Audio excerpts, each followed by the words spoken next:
এখন ভাইকে কেন বললো? হাদি ভাইকে কেন বললো? বিচার চাই, এটা বিচার চাই আমরা। আমরা আজকে হাদি ভাইয়ের খুনির বিচারের দাবিতে শাহবাগে আসছিলাম আন্দোলন করার জন্য। এটা হচ্ছে শহীদ হাদি চত্বর। তো এখানে এসে আমরা বাবা এবং ছেলেকে পাইছি। এই যে বাবা ছেলেও আন্দোলন করার জন্য আসছে এখানে। এখন এইটুকু বাচ্চা ও হাদি ভাই সম্পর্কে কি বুঝে? তুমি এখানে আসছো কেন? আমি আজকে হাদি ভাই নিয়ে হাদি ভাইয়ের বিচার চাওয়ার জন্য আসছি। তুমি হাদি ভাইকে চিনো? চিনি। সে কি? সে একটা মুসলিম, সে একটা মাটি, সে সে একটা বাংলাদেশের জন্য সব কিছু করতে পারে।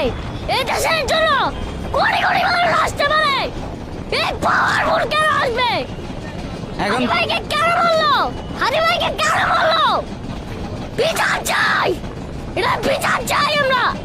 ওর রিয়াকশনটা দেখেন। হ্যাঁ, আমাদের দেশে মানুষ তো অনেকেই আছে, বাট সত্যের পথে কয়জন থাকে? এইটুকু বাচ্চা ও বিচার চায় হাদি ভাই হত্যার, অথচ আমরা হাদি ভাইকে ভুলেই গেছি এর মধ্যে। তো হাদি ভাই এখন কোথায় আছে? হাদি ভাই মাটির নিচে আছে। আল্লাহ উঠিয়ে নিয়েছে। আল্লাহ যতটা কিছু করুক, হাদি ভাই এই দেশে ছিল, তারপরেও এই হাদি ভাই তাড়াতাড়ি মারা গেল। এর আল্লাহ ওনাকে পাঠিয়েছিল, এত তাড়াতাড়ি উপরে চলে গেল, তাও কোনো কিছু নেই, খুনির কোনো খবর নেই। নারায় তাকবীর! নারায় তাকবীর! নারায় তাকবীর! আল্লাহু আকবার! নারায় তাকবীর! আল্লাহু আকবার! নারায় তাকবীর! আল্লাহু আকবার! নারায় তাকবীর! হাদি হত্যার বিচার চাই। হাদি হত্যার বিচার চাই। এই সারা বাংলাদেশের জন্য বিচার চাই। যারা হাদি হত্যার বিচার করতে চায় না, উপর পর্যায়ে আছে, তাদেরকে তুমি কি বলতে চাও?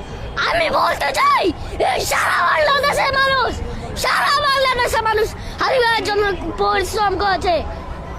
হাদি ভাই এই মিশাল করেছে। হাদি ভাই যদি আজ পর্যন্ত বেঁচে থাকতো, ওনার সাথে আমার দেখা হতো, বলতাম যে হাদি ভাই আজকে বেঁচে আছে।